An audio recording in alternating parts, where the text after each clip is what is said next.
자, 그래서 삼부가 이와 같이 참으로 소중하다. 그 여러분들 솔직히 뭐 경전에 있는 이런 막 정말 이 휘황찬란하게 짝이 없는 이런 공덕의 세계를 떠나서 여러분 인간으로 태어난 거 소중하다는 거 느껴요, 못 느껴요? 그거 느껴야 돼. 그거 못 느끼면 여러분 안 돼요. 인생을 자포자기로 사시는 분들 중에 많은 분들이 내가 사람으로 태어난 게 이렇게 소중하고 희우하구나 라는 걸 못 느끼는 분들이 많아요. 그러니까 이미 인간으로 태어난 순간 그 사람은 정말 우리 불교적인 입장에서는 온 우주가 진동할 만큼의 엄청난 희유한 인연이 있었기 때문에 일단 인간으로 태어난 거예요. 이 인간 세상에서 내가 풀어가야 할 숙제가 있어요. 그 숙제도 결국 누가 지은 업이에요? 내가 전생에 지은 업이에요. 그래서 어떤 사람은 좀 가난하고, 어떤 사람은 부자고, 어떤 사람은 집안이 화목하고, 어떤 집안은 콩가루 집안이고, 누구는 정말 막 엄청난 미녀하고 결혼하거나 엄청난 능력 있는 남자하고 결혼하고, 누구는 왜 내가 좋다는 사람은 내가 싫다 그러고 내가 싫은 사람만 자꾸 연락이 오고. 물론 내 얘기 아니에요, 여러분. 나는 너무 일찍 출가해서 연애 경험 없는 거 다 아시지 않습니까? 광우 스님은 모든 연애를 뭘로 배웠다? 책으로 배웠습니다. 광우 스님은 모든 결혼 생활의 그 어떤 모델을 어디서 얻었다? 사랑과 전쟁에서 얻었다고 했잖아요. 그러니까 제가 보는 모든 가정은 다 왜곡돼 있어. 사랑과 전쟁에서 본 게 그것뿐이 없으니까. 그러니까 어머 저 불자님 남편이 그렇게 성격이 좋아요. 아, 그래요? 혹시 이런 거 있잖아요. 집에서는 미소 짓고 밖에서는 그 여왕벌과 함께 자, 여하튼 하여튼 이제 뭔 얘기하다 여기까지 왔죠? 하여튼 내가 이번 생에 풀어야 할 각자의 숙제가 있는데 이번 생에 지혜롭게 못 풀면 다음 생에 그거 또 받아가야 돼요. 여러분 생각해 보세요. 그 인간 다음 생에 또 만나야 돼. 운치하신 분들이 있었어요. 다음 생에 그 인간 또 만나야 되고, 다음 생에 내가 또 이렇게 살아야 돼. 다음 생에 내가 또 풀리는 일이 없고 상처받는 일들이 자꾸 생겨. 좋아요, 싫어요? 싫잖아요. 그러면 어떻게 해야 된다? 이번 생에 여러분들이 그 숙제를 잘 풀어야 됩니다. 그 숙제를 잘 푸는 가장 확실한 방법은 세 가지가 있습니다. 첫째, 전생의 업과 현생의 업장을 참회하는 참회 기도를 많이 해라. 아시겠죠? 참회 기도를 많이 해라. 첫째. 둘째, 무엇을 많이 지어라? 복을 많이 지어라. 여러분, 복을 많이 지어야 돼요. 여러분들이 살아가면서 일이 잘 안 풀리는 거는 복이 부족해서 그래요. 복을 잘 지어야 됩니다. 알겠죠? 광우스님이 앞으로 제가 참 널리 전법을 하고 포교를 하려고 제가 이렇게 포교당을 열었지만, 제가 앞으로 널리 이 불법을 펼칠 수 있냐 없냐도 원력도 있지만 또 뒤에 뭐가 있어야 돼요? 복이 있어야 돼요. 복력이 있어야 됩니다. 예? 이 복이 굉장히 중요한 거예요. 마지막 세 번째, 가장 중요한 게 뭘까요? 성격을 고쳐야 돼요. 그게 가장 중요해요. 예? 갑자기 침울한 표정을 짓고 계시는 분들, 성격을 고쳐야 됩니다. 업장 소멸 기도를 많이 해라. 복을 많이 지어라. 제일 중요한 게 뭐다? 성격을 고치면 여러분들 이번 생에 아니더라도 다음 생에 훨씬 더 고귀한 존재로 태어날 수 있습니다. 알겠습니까? 자, 그러면 제가 첫 번째 질문이 인간으로 태어난 게 소중한 걸 아느냐 모르느냐라고 질문을 던졌는데, 두 번째, 불법을 만난 게 소중한 걸 아십니까 모르십니까? 압니까? 알아요? 알아요, 몰라요? 아무 생각 없어요? 우리 아직 방황의 시기예요? 아직 뭘까? 절집 사춘기인가? 그러니까 인간으로 태어난 게 이제 소중하고, 불법을 만난 게 이렇게 소중하구나, 이걸 알았으면 이제는 방법이 하나뿐이 없습니다. 이번 생에 열심히 선업을 지으세요. 알겠죠? 스님, 저 열심히 기도하고 열심히 복줬는데도 일이 잘 안 풀려요. 아직 전생에 지은 업장들이 아직 두꺼워서 그래요. 그걸 하나하나 녹여가는 과정입니다. 알겠습니까? 믿음을 가지셔야 됩니다. 인과 응보입니다. 그러니까 열심히 선업을 지으면서 수행하고 공부하시기 바랍니다. 여러분 얼마나 좋습니까? 이렇게 사람 몸 받았지, 이렇게 불법을 만났지, 또 어느 스님 법문을 듣고 있어요? 그래, 알아. 강우쌤 법문 듣고 있지. 예? 이 몇 명 되지 않은 인원은 참으로 혜택받은 존재다. 예, 그런 이제 말씀을 드리고 싶습니다. 이런 걸 가르쳐서 어느 스님이 아이고 이불 속에서 만세 부르고 있구나라고 이제 이불 속에서 나 혼자 만세 부르고 있어. 예? 이제 뭐 그런 의미로도 이제 표현이 되죠. 뭐 그러거나 말거나. 예. 자, 이와 같이 삼보에 귀하는 공덕이 강력하다는 것에 대해서 우리가 이야기를 나눴을 때, 그러면 도대체 불법성 삼보에 귀하는 이 강력한 공덕의 에너지가 어디에서 나오느냐, 이걸 한번 생각해 볼 필요가 있습니다. 그렇죠. 아니 스님, 왜 불법성 삼보에 귀하면 그런 엄청난 효과가 일어나는 겁니까? 왜 그런 엄청난 효험이 일어나는 겁니까? 그러잖아요. 아니 불법성 삼보에 귀했을 뿐인데 사람이 죽어서 그냥 천상계에 태어난다거나, 그 사람이 뭐 절을 졌어, 아니면 뭐 사람들에게 엄청난 보시공양을 지었어, 아니면 뭐 엄청나게 수행을 했어, 그냥 부처님한테 인사 한번 올렸을 뿐인데 죽어서 어디에 태어나요? 그렇죠, 천상에 태어나고, 살아생전에 열심히 삼규의 수행을 했을 뿐인데 하늘세계 제서천왕으로 80번 태어나고, 황제로 75번을 태어나고, 예? 제왕으로 수없는 삶을 살고, 석가모니부 부처님 시대 때 부잣집 아들로 태어나가지고 7살짜리가 절에 가자마자 삼귀를 읊조리더니 저절로 머리카락이 우수수수 떨어지면서 아라한이 되었다 하니, 야 스님, 야 정말 믿어도 됩니까? 라고 했을 때 제가 항상 드리는 말씀 있지 않습니까? 야 역시 뻥을 치려면 어떻게 쳐야 된다, 이 정도는 쳐야 되는구나. 뭐 어설프게 믿습니까? 뭐 이게 아니다. 진짜 뻥을 치려면 와 진짜 제서천왕 80번은 태어나야 되고, 뻥을 치려면 황제로 75번은 태어나야 되고, 세상에 뻥을 치다 못해 7살짜리가 절에 가서 삼귀를 하더니 그 자리에서 아라한이 돼버리네. 이게 뻥이면 할 말이 없지만, 뻥이면 그냥 재미로 듣고, 부처님의 말씀이 뻥이겠어요 아니겠어요? 뻥일 수도 있어요. 근데 이 뻥이 어떤 뻥이냐면 허풍의 뻥이 아니라 우주 법계를 뻥 소리가 나게 뚫어주는 법문일 수가 있다는 겁니다. 동감하십니까? 그러니까 이거에 대한 믿음이 여러분들이 확고하셔야 된다는 거예요. 확고하셔야 됩니다. 아시겠죠? 그러면 부처님 삼보에 어떤 공덕이 있어서 우리가 이런 에너지를 일으킬 수가 있습니까? 삼보에 귀하며 어떤 이유로 이와 같은 강력한 공덕을 얻게 됩니까? 그게 바로 부처님의 원력이에요. 누구의 원력이다? 부처님의 원력. 자, 부처님이 어떤 분인지에 대해서, 왜 우리가 부처님의 귀하고 부처님 가르침에 귀하며 이런 강력한 힘을 얻게 되는지에 대해서, 그 이유에 대해서 제가 설명을 드려볼게요. 한번 잘 머리를 한번 사유해 보세요. 과거 전생에도 수많은 부처님이 출연하셨다 안 출연하셨다? 그렇죠. 과거 전생에도 수많은 부처님이 출연하셨고, 미래에도 수많은 부처님들이 출연하신다. 그런데 그 수많은 부처님들이 알고 보면, 우리 에어컨 좀 잠깐 이제 꺼도 되지 않을까요? 예, 바람이 너무 차다. 그 수많은 부처님들이 사실 본래는 누구와 같았다? 그렇죠. 우리와 같은 그냥 중생이었어요. 우리와 같은 중생이었는데, 과거에도 수많은 중생들이 있었고 미래에도 수많은 중생들이 있지 않습니까? 그 다른 사상이나 다른 철학은 지구 하나만 생각하지만, 경전 보면 지구 같은 수많은 세계가 한량없이 온 우주 밖에 펼쳐져 있습니다. 그 중생들의 숫자를 다 헤아릴 수가 없어요. 알겠죠? 자, 그 선풍기 틀면 처음에 소리 나도 나중에 잘 돌아가요. 네. 괜찮아요? 괜찮으면 됐고요. 자, 그래가지고 그 부처님께, 과거에 한량없는 부처님들께서 우리와 같은 중생이었을 때 처음에 그러니까 이제 불심이 싹 터오른 거죠. 수많은 생을 통해서. 여러분들도 이 자리에 와서 이 정도 법문을 듣고 기도하시는 분들은 이미 과거 전생의 많은 과정을 통해서 어느 정도 불심의 싹이 틔우신 분들입니다. 알겠습니까? 다 미래의 부처님이 되실 분들이에요. 예? 여기 부처님 되기 싫은 분 있나요? 어떤 분은 싫대요. 왜? 부처님 되면 너무 심심할 것 같아요. 그래서 내가 미처 생각해보지 않았지만 부처님의 생애를 보면 그럴만도 하겠다. 야 엄청 심심하겠다, 네 입장에서 보면. 이제 그런 얘기를 했는데 다 미래 부처님이 되실 분들이에요.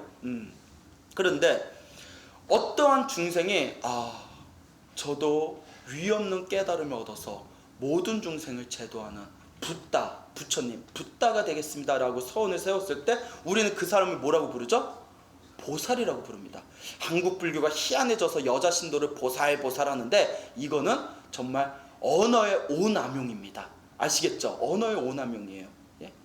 보살이라는 것은 남자와 여자를 떠나서 위로는 깨달음을 구하고 아래로는 모든 중생을 제도하겠다 서원을 세운 사람들 보디사트바, 보살이라고 하지 않습니까? 그렇죠.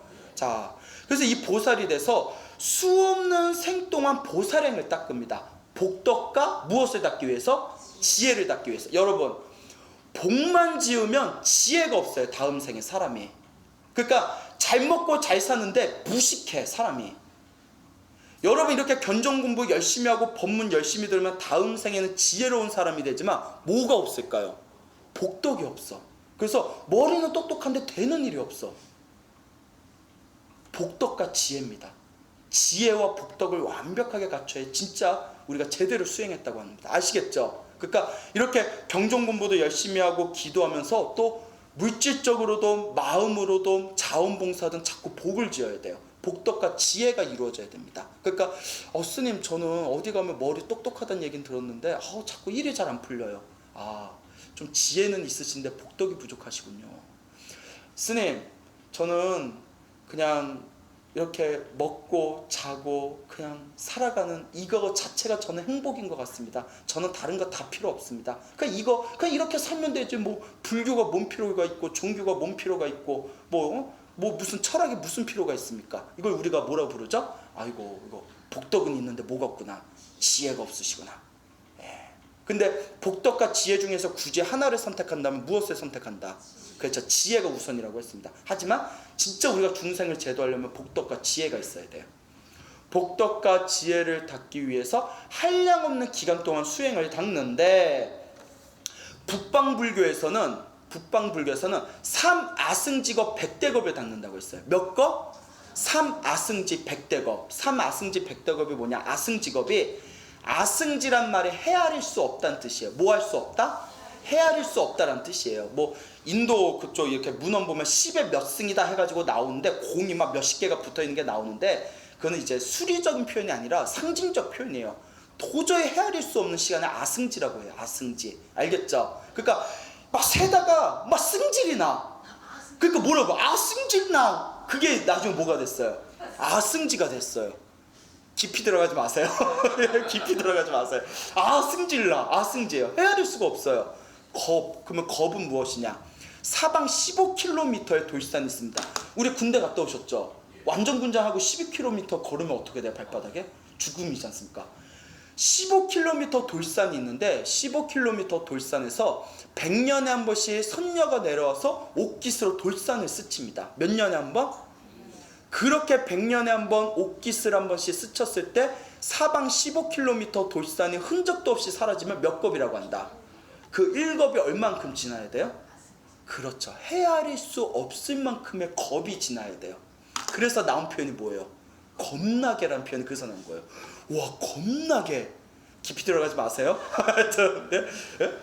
그래서 아승직업. 이 아승직업이 한 번도 아니고 몇 번을 흘러가야 된대요? 3번. 3아승직업.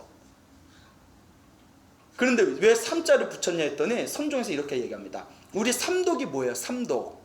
그러니까 탐욕을 없애는데 1암승직업, 성냄을 없애는데 1아승직업, 어리석음을 없애는데 1아승직업. 그래서 3아승직업이다라는 썰이 있어요. 알겠죠? 3아승직업. 하여튼 엄청나게 헤아릴 수 없는 시간 동안 바람일, 알죠? 육바람일, 바람일, 보살행을 펼칩니다.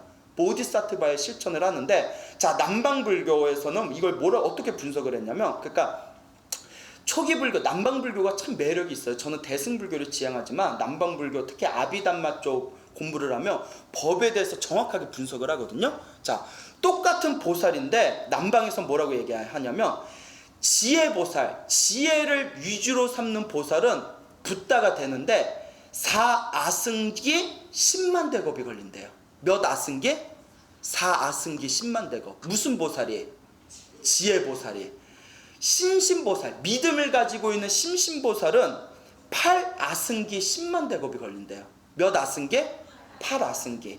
정진보살, 그러니까 꾸준하게 수행하는 정진보살은 16아승기 10만 대겁이 걸린답니다. 16아승기. 북방에서는 3아승지 100대겁으로 이렇게 퉁쳤는데, 퉁쳤어요. 남방에서 그걸 다 쪼개요.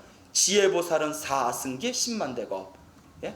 그 다음에 심신보살은 8아승기 10만 대겁. 그 다음에 정진보살은 16아승기 10만 대겁.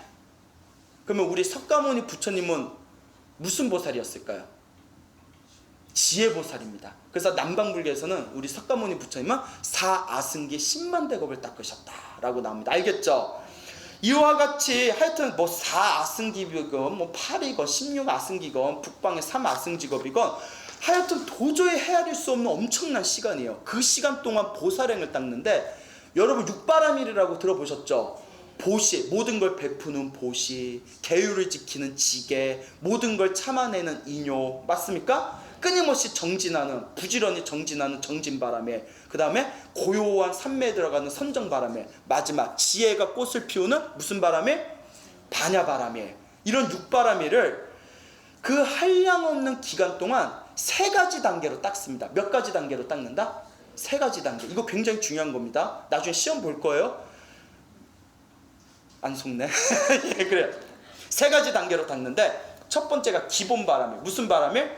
기본 바람일. 두 번째가 무슨 바람일? 중간 바람일. 가만히 있으면 어디라도 간다? 예, 중간 바람일. 마지막 바람일이 뭐예요? 최고의 바람일, 최상 바람일. 자, 육바람일을 이 3단계에 의해서 닦는데, 기본 바람일은 어떻게 닦냐면, 육바람일을 닦을 때 수없는 생 동안 태어나고 죽고 오로지 육바람일만 닦는 거예요. 예? 자신의 재산의 손해와 관계없이 육바람일을 닦는데요. 자신의 재산이 어떻게 되든 상관하지 않고 육바람일 보시하고 계율 지키고 참아내는 겁니다. 알겠죠? 여러분 절에 다니다가 100만 원 손해봤다고 해보세요. 그래도 절에 다녀야 안 다녀요? 여기까지는 다녀요? 저 한번 올려볼까요? 예? 배팅 한번 해볼까? 1000만 원 손해봤어요. 절에 다니도 1000만 원 손해봤어요. 절에 다녀야 안 다녀요? 다녀요? 오, 세게 나오시네. 어글 한번 가볼까? 엇소리 나게? 좋아, 좀 깊이 갑시다. 10억 손해봤어요. 다녀요 안 다녀요? 그래도 다녀요? 혹시 10억이 없는 거 아니에요? 아니 없는데 질러. 그래도 다닌다면 정말 대단하신 분이네요. 기본 바람일이 바로 이겁니다. 자신의 재산과 전혀 관계없이 육바람일을 닦는 거. 그래서 나는 닦지만 누가 힘들어요? 저 자식이 힘들죠. 그러니까 여러분 이번 생에 결혼하실 때 이 사람이 보살행을 닦는 사람인가 안 닦는 사람인가 한번 잘 판단해서 한번. 네. 요새 그런 사람이 보살행 닦는 사람이 있나 요새? 자, 그래서 중간바람일은 어떤 경지냐면, 중간바람일은 재산을 떠나서, 재산은 결국 물질적인 거잖아요. 그렇잖아요. 내 신체 일부분을 손해를 보면서 육바람일을 닦는 거예요. 대단하지 않습니까? 자신의 신체 일부분을 포기하면서 눈이 필요하다면 눈을 파줘요. 네? 독수리가 배고프다니까 자기 허벅다리를 잘라서 줘요. 이게 중간바람이에요. 무슨 바람이에요? 여러분 이건 되겠어요 안 되겠어요? 솔직히 안 되죠. 힘들죠. 예? 저 당장 그 눈깔 좀 파주세요. 예? 안 되잖아요. 그 최고의 바람일은 뭐라고 했죠? 최상 바람일. 뭘까요? 마지막 남은 게. 그렇죠. 목숨까지 바쳐가면서 육바람일을 닦는 게 최상 바람일입니다. 아시겠습니까?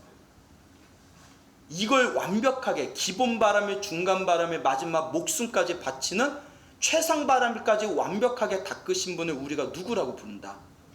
붓다라고 부릅니다.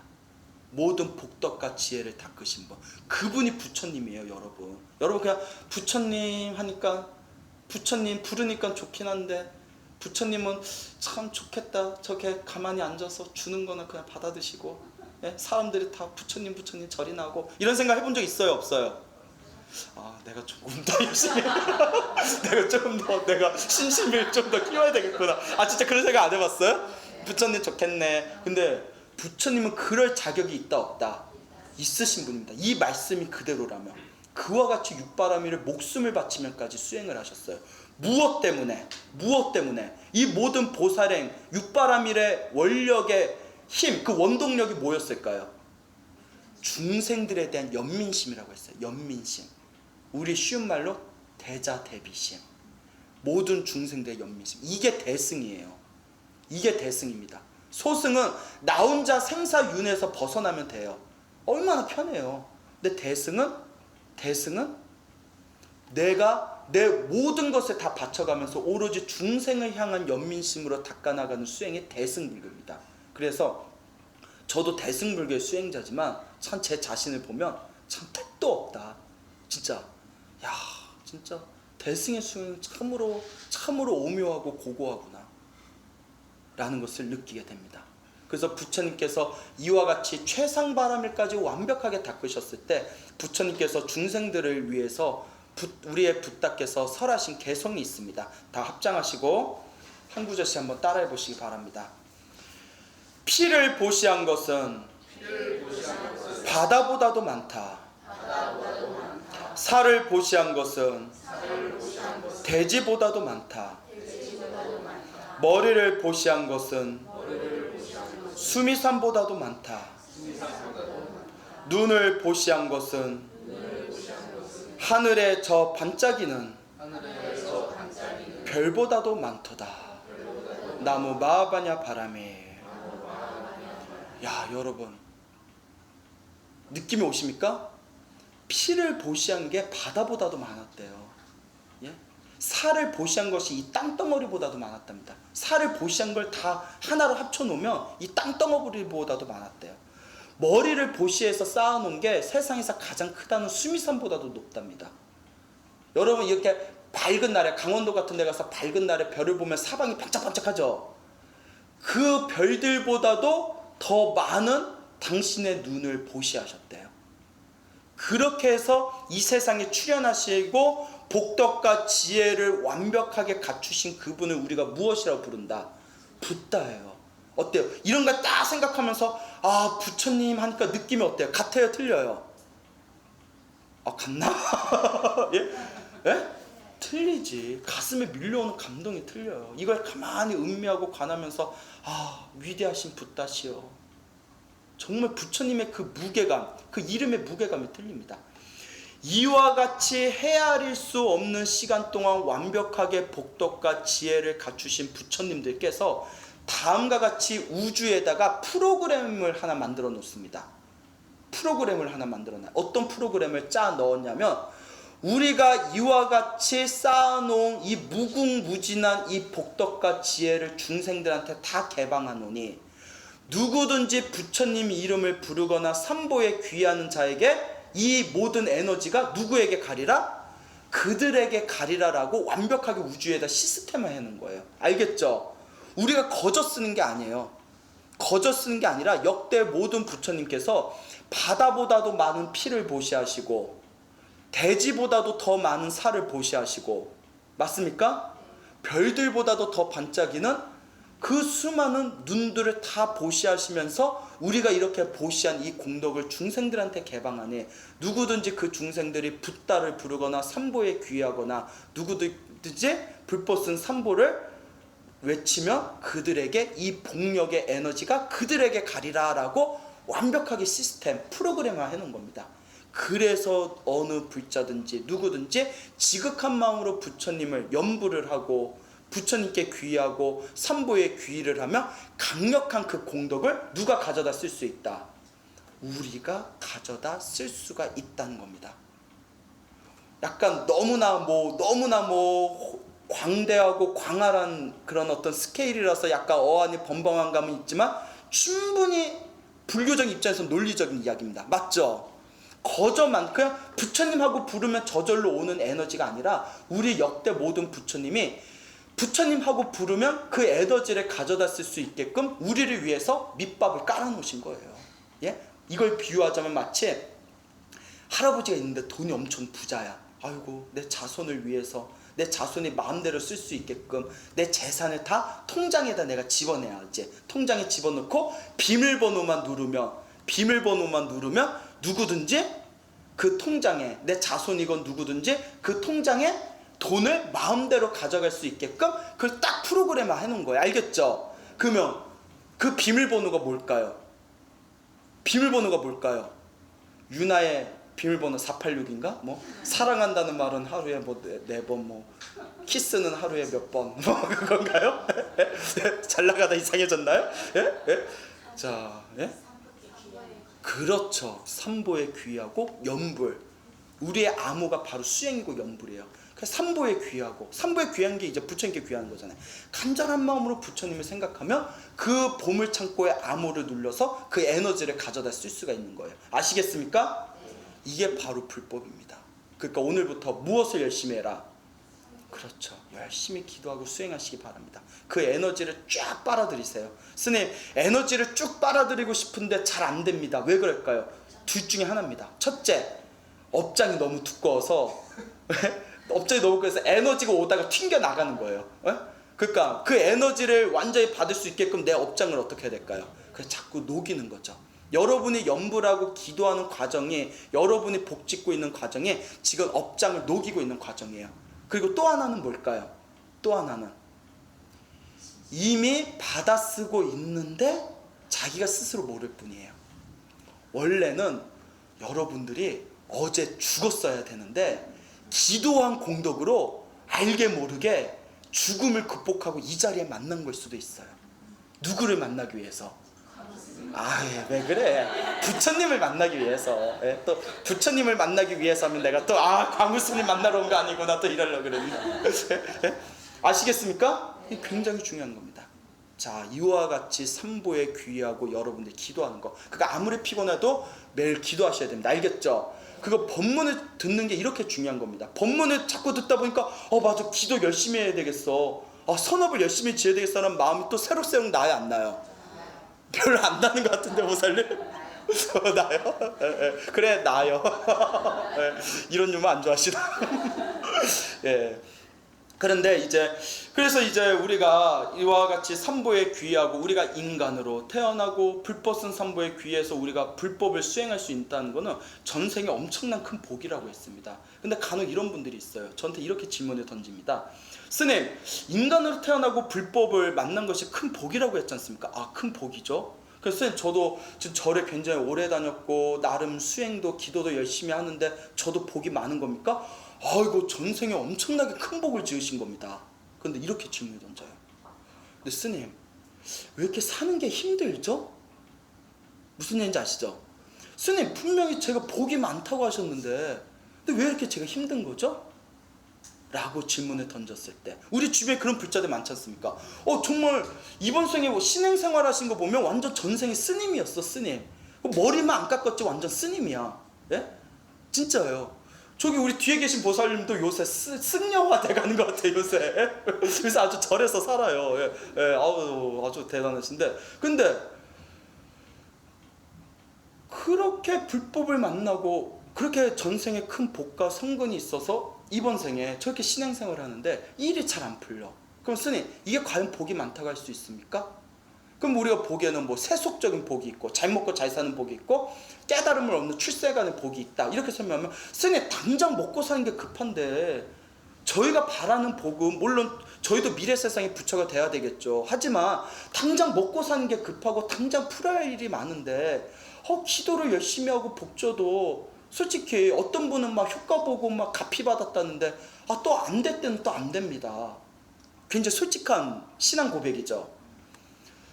뭐든지 경전에 입각해서 얘기를 해야 됩니다. 이 광우 스님이 참 그 수많은 경전을 읽으면서 제가 여러분들한테 풀어낸 건 아직 100분의 1도 안 됩니다. 우리 저기 공양간에서 자원봉사 하시는 우리 해수보살님이, 스님 그렇게 강의 많이 하셔서 다 써먹으면 나중에 이제 새로운 거 다 떨어지면 어떻게 해서 내가 그랬죠. 10분의 1 다 못 썼다. 아직 괜찮다. 아주 버틸만하다. 그리고 내가 이렇게 했어. 그리고 다행인 게 신도들이 얘기해줘도 자꾸 잊어먹더라. 그래서 했던 얘기 몇 번 해도 잘 모르더라. 그러니까 뭐 그냥 평생 버틸만 하겠더라. 지금 웃는 거 보니까 동감하시는 거죠. 네? 이거 내가 옛날에 다 얘기했던 건데 어떡해. 표정도 보니까 막 새로워 지금. 옛날 이거 내가 다 법문했던 거예요. 기억나지? 다 비슷비슷하잖아. 자, 그런데 경전에 입각해서 이걸 어떻게 풀어야 되냐면, 여러분들이 만약에 신행생활을 열심히 하는데 일이 잘 안 풀리는 거는 다음과 같은 인과법에 의해서 한번 비춰볼 수가 있습니다. 여러 가지가 있겠지만, 자, 궁금하시죠? 자, 두 가지 입장에서 볼 수가 있어요. 첫째, 전생에 여러분들이 독실한 불자였어. 불자였는데 여러분 불자들도 나쁜 짓 해야 안 해요? 하는 분들 봤죠? 예, 뭐 심하게 뭐 흉악범죄는 아니지만 그래도 불자가 마음을 왜 저렇게 쓰나 이런 거 보셨죠?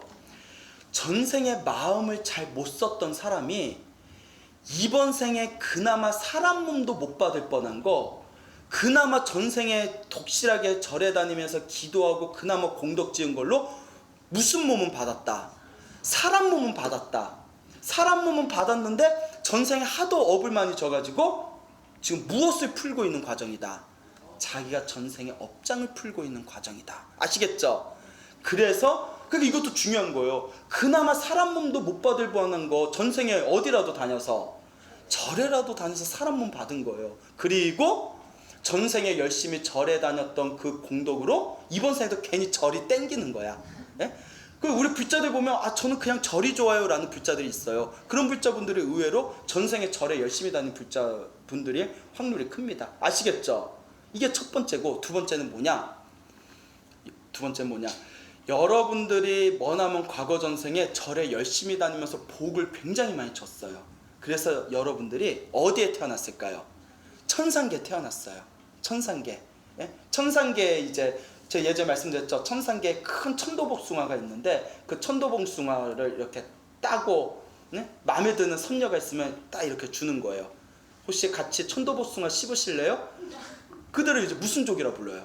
네, 천도복숭아 줄여서 천복족이라고 해요. 천복족. 예? 한때 천상에서 사회 문제로 이제 펼쳐졌던 건데 깊이 들어가지 마세요. 예. 전생에 그렇게 천상에서 온갖 쾌락을 누리다가 이제 복이 다 썼어. 천상의 복을 다 썼어. 그래서 지금 어디에 떨어진 거예요? 인간계에 떨어진 거예요. 근데 전생의 복을 천상에서 다 썼으니, 인간계에서 썼던 천상에서 썼던 복을 다 썼으니 지금 쓸 복이 있어요, 없어요? 그래서 지금 무엇을 짓고 있는 과정이다? 복을 짓고 있는 과정이야. 복을 짓고 있는 과정인데 그나마 과거 전생에 열심히 절에 다니면서 복지었던 그 기억이 남아있어서 이번 생에도 어디에 귀한 거다? 불법은 삼보에 귀하였구나 이라는 이 두 가지가 있습니다. 자, 여러분들은 이 두 가지 중에 어디에 들어갈 것 같습니까? 예? 1번? 2번 정신승리네요. 전생에 놀아봤는데 전생에 실컷 놀았으니까 복 좀 까먹고 이번 생 이제 복 지으면 되지. 예, 이와 같은 두 가지 입장에서 생각해 봤을 때 가만히 사유, 불교, 여러분이 공부했던 경전에서 봤던 불교적 사유로 보면 어때요? 스스로 비춰보니까 그럴듯하죠? 예, 그럽니다. 그러니까 그 보살님들 이제 남은 거는 하나입니다. 전생에 업장이 남아서 지금 살고 있는 것이든 복을 짓기 위해서 살고 있는 것이든 중요한 거는 기도하시고 선업을 지으시고 열심히 여러분의 마음을 잘 닦으시면 다음 생에 훨씬 더 고귀한 존재로 다시 태어나게 될 것이다. 단 천상계에 태어나봤자 죽으면 또 떨어져야 되니까 이왕이면 마음을 크게 내셔서 내가 이번 생에는 열심히 내가 수행하고 공부해서 선업을 지어서 과거 전생에 황제로도 태어나봤을 것이고 과거 전생에 천상계에서도 태어나봤을 것이고 해볼 거 다 해봤으니까 다음 생에는, 이번 생에 내가 죽어서 다음 생에는 부처님 계신 불국토에 태어나서 마지막 깨달음을 이루리라 라고 마음을 일으키면 좋겠는데 그런 마음을 불자들 잘 일으켜요, 안 일으켜요? 10중 8구는 스님 한 생만 더 좀 놀면 안 될까요? 내 누구라고 말 못하는데 그 보살님도 스님 이번 생 억울하게 산 게 아쉬워가지고 다음 생에는 저 조금 더 좋은 문 받아서 좀 화려하게 살다가 다음 생에 깨달음을 추구할게요 라고 그렇게 이야기하시는 불자분들이 있었습니다. 여러분도 같은 생각? 그런데 뭐 술렁거리는데 잠깐 야, 이와 같이 우리가 불법을 만났다는 것에 대해서 항상 이제 고마운 마음을 품으시고 이제부터 선업을 좀 많이 지으시기 바랍니다. 알겠죠? 그리고 이제 또 선업을 짓는 것 중에서 또 가장 강력한 최고의 공양은 법공양이라고 했습니다. 맞죠? 그러니까 여러분들 주변에 불편하게 하지는 마시고 주변에 불교에 관심 많으시고 공부하고 싶은 분들이 있으면 좀 많이 좀 데려오세요. 알겠죠? 저는 크게 불사하고 싶은 마음도 없고 다 없습니다. 제가 이렇게 이 자리에 이제 앉게 된 거는 그냥 제가 부처님 가르침이 너무 좋거든요. 그래서 이 소중한 부처님의 가르침을 조금이라도 세상에 더 전하는 게 그게 저의 원력이니까 혹시 부처님의 가르침에 목말라 하는 사람들이 있으면 조금 이렇게 한 명, 두 명 좀 데려오시고, 그런 입장에서 말하면 보살님은 그래도 법공양 좀 하셨네. 예, 몇 명 끌고 오셨었잖아요. 예, 예전부터. 그러니까 여러분들도 이제 많이 그렇게 법공양 좀 지으시고 항상 기도하시고 선업의 길을 가시길 바랍니다. 알겠죠? 예. 그리고 우리 아까 이렇게 이제 또 시간이 원래 이제 우리가 1시간 반 수업이에요. 1시간 반 수업인데 보통 10분 휴식하면 한 1시간 40분 정도 될 거예요. 그래서 원래 끝나긴 한 9시나 그렇게 끝나야 되는데 오늘 시작도 좀 늦게 했고 여러분들 이제 떡도 드시고 해가지고 좀 늦게 끝났는데 가신데 어려움은 없으시죠? 예, 그래서 우리가 또 다음 시간에 또 우리가 이렇게 만나도록 하겠습니다. 자, 합장하시고 한 구절씩 따라하시기 바랍니다. 불교를 믿어도 나쁜 일이 생길 때는 나쁜 일이 생기고 불교를 믿지 않아도 좋은 일이 생길 때는 좋은 일이 생깁니다. 좋은 일이 생기든 나쁜 일이 생기든 모두 내가 지은 업입니다. 좋은 일이 생기든 나쁜 일이 생기든 항상 마음이 평온한 것, 이것이 불교의 핵심입니다. 나무 마하바냐 바라미